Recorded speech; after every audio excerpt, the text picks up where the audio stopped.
ओम शांति। हाँ जी, तो बाबा ने हमें बताया, बहुत एक सुंदर बाबा ने एक बात बताई है हमें, उसको याद करते हैं और सोचते हैं उसके बारे में। हाँ, विचार सागर मंथन करेंगे। हाँ, देखो बाबा ने हमें बताया ये ज्ञान जो है ना, नया ज्ञान है। हाँ, न्यू नॉलेज। हाँ, नई दुनिया के लिए नया ज्ञान। हाँ, और नई दुनिया कौन सी है? हाँ, जो आने वाली है या जो आ चुकी है संगम युग के बाद। हाँ, तो अभी हम कहेंगे कि संगम युग तो बाबा ने कहा अभी पूरा हुआ। पुरुषार्थ चल रहा है अभी बच्चों का, जो देरी से आए हैं या जो आने वाले हैं। हाँ, लेकिन जैसे कि एक नई दुनिया का मॉडल भी बाबा तैयार कर रहे हैं। हाँ, जिसको देखकर हम कहें कि हम चेक कर सकें अपने को कि क्या हम उस दुनिया में फिट होते हैं। और फिट होते हैं तो क्या हमारा वहाँ पे स्टेटस होगा, क्या पद होगा हमारा। उसके लिए बाबा ने हमें कहा कि ये नया ज्ञान है नई दुनिया के लिए। हाँ, तो नई दुनिया, हाँ, जिसको बाबा कहते हैं स्वर्ग। स्वर्ग जो है सृष्टि पर आएगा। हाँ, आएगा मीन्स, हाँ, जब सृष्टि का पूर्ण परिवर्तन होगा, कलयुग का विनाश होगा और फिर सत्युग सृष्टि पर आएगा। लेकिन संस्कार संस्कार भी हम तब भरेंगे, सत्युग में भरेंगे या अभी भरेंगे? संस्कार तो अभी भरेंगे ना। रूहानी संस्कार, स्नेह के संस्कार, निस्वार्थपन के संस्कार, बेहद के संस्कार, हाँ, उपकार के संस्कार, कल्याण के संस्कार, हाँ, झुकने के संस्कार, प्रेम के संस्कार, हाँ, खुश रहने के संस्कार, ये अभी हम भरते हैं। हाँ, तो हमारा सारा ज्ञान ही किसके लिए है? देवता बनने के लिए। तो जो देवता होते हैं, हाँ, मतलब जो देने वाले होते हैं, हाँ, वो हमेशा क्या होते हैं? भरपूर होते हैं। हाँ, खुशी से भी भरपूर होंगे, प्रेम से भी भरपूर होंगे, आनंद से भी भरपूर होंगे, शांति से भी भरपूर होंगे, संतुष्टता से भी भरपूर होंगे। हाँ, तो ये नई दुनिया के लिए जो नया ज्ञान है ना, ये हमें भरपूरता का अनुभव कराता है। हाँ, बाबा कहते हैं हर एक में बहुत विशेषताएं हैं। हाँ, लेकिन वो विशेषताएं कार्य में कब आती है? उसका भी बाबा ने बताया हमें। रूल बताया, प्रिंसिपल बताया, लॉ बताया कि बच्चे वो विशेषताएं कार्य में तब आती हैं जब आप उनको प्रभु प्रसाद समझते हो। अर्थात जब आप उन विशेषताओं के साथ निरहंकारी होकर उसको डिवाइन बनाकर कार्य में लगाते हो, है ना। उसके साथ अपेक्षाएं नहीं जोड़ते, उसके साथ टाइम नहीं जोड़ते, उसके साथ बहुत सी दूसरी बातें नहीं जोड़ते जो कि कलयुगी हैं, है ना। तो जब हम ऐसे ऐसे गुणों को धारण करते हैं तो उसको क्या बोलते हैं? दिव्य गुण, है ना, divine values, divine virtues.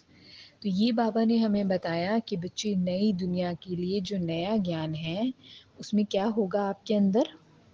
Divine values. हाँ, मतलब उसके अंदर डिवाइन, यानी परमात्मा जो है उनकी शक्ति होगी, आपके गुणों में शक्ति होगी। हाँ, दुनिया में भी लोगों के पास गुण है, लेकिन गुणों के साथ शक्ति तो नहीं है उनके पास। कि उनके गुण कर्म में आते हैं लेकिन साथ साथ बंधन भी क्रिएट करते हैं, एक्सपेक्टेशन भी क्रिएट करते हैं, और कॉन्फ्लिक्ट्स भी क्रिएट करते हैं। लेकिन हमारे गुण ऐसे हैं जो कि हमें इन सब चीज़ों से मुक्त करते हैं, है ना। हमें फ्रीडम की तरफ ले जाते हैं, हमें लिबरेशन की तरफ ले जाते हैं। ऐसे हैं हमारे डिवाइन वैल्यूज, है ना। हमें निश्चिंत बनाते हैं, हमें निस्वार्थ बनाते हैं, हमें प्रेम से भरते हैं, हमें अनकंडीशनल बनाते हैं।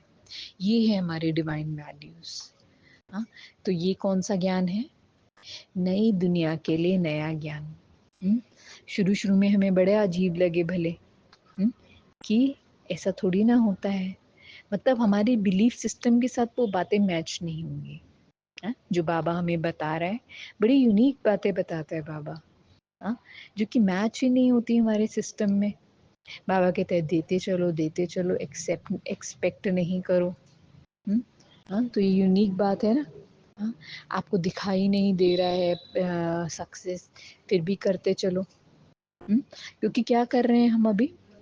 देखो जब भी हम कुछ नया करते हैं, अच्छा करते हैं, तो हम देखते हैं ना कि पुराना बीच में क्या करता है, विघन डालता है।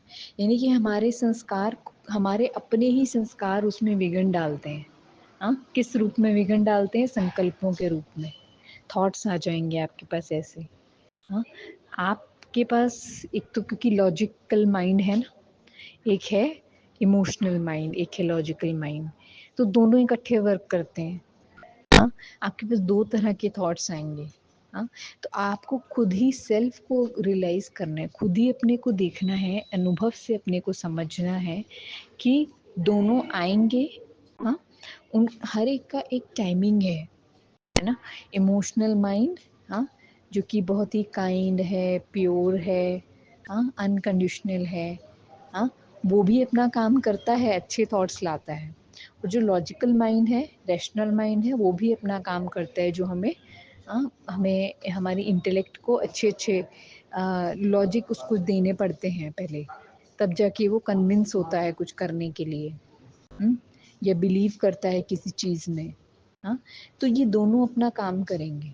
हाँ, लेकिन हमें बाबा क्या कहते हैं कि आपको दोनों को बैलेंस करके चलना है, और आपको अनुभव से समझना है कि कौन सी चीज़ कब सामने आती है और कैसे आपको उनको हैंडल करना है।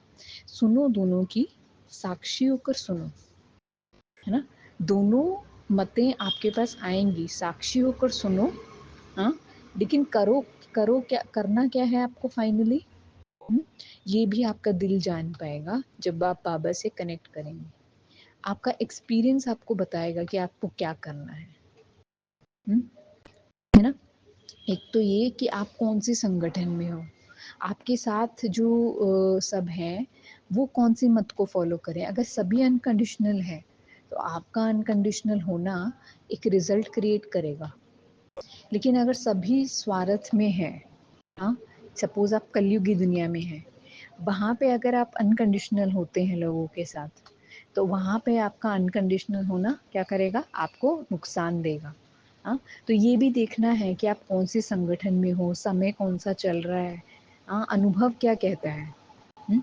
तो दोनों मतों को सुनो, और अनुभव के आधार से, बाबा के आधार से, हाँ, अपने योग बल के आधार से, और कुछ अगर योग बल के आधार से नहीं तो ज्ञान बल के आधार से, यानी अनुभव की शक्ति से डिसाइड करो। तो आपका क्या होगा, आपका जो कंट्रीब्यूशन है सत्युग क्रिएट करने में, वो बढ़ता जाएगा दिनों दिन। क्योंकि समय का महत्व है ना। जो चीज़ हम समय के अंदर करते हैं तो वो क्या करता है, हमको प्राप्ति देता है। लेकिन अगर समय बीत जाने के बाद करते हैं तो क्या होता है, जैसे कि सपोज हम अपने लॉजिकल माइंड और इमोशनल माइंड में बहुत ज़्यादा सोचते हैं, बहुत ज़्यादा टाइम लगाते हैं हम डिसीजन लेने में। हाँ, तो क्या होता है, कई बार समय बीत जाता है।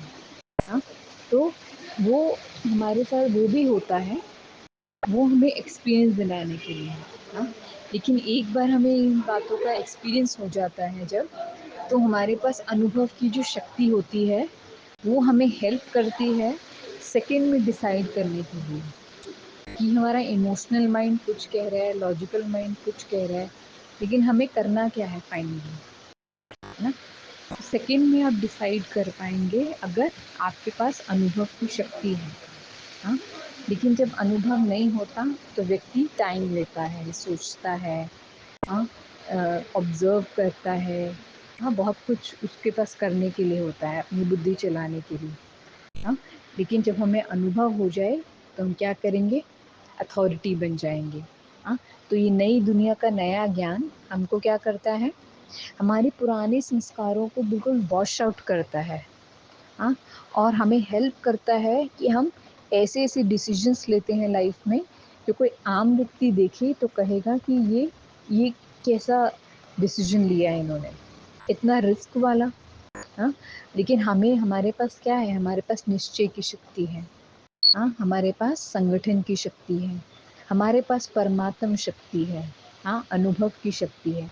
तो उससे जो है हम सेकंड में डिसाइड कर सकते हैं, और ऐसे ऐसे हम स्टेप्स ले सकते हैं जो कि, हाँ, एक नॉर्मल व्यक्ति को भले नॉर्मल ना लगे, लेकिन बाबा के बच्चों को, हाँ, ईश्वरीय संतान को वो क्या लगेंगे?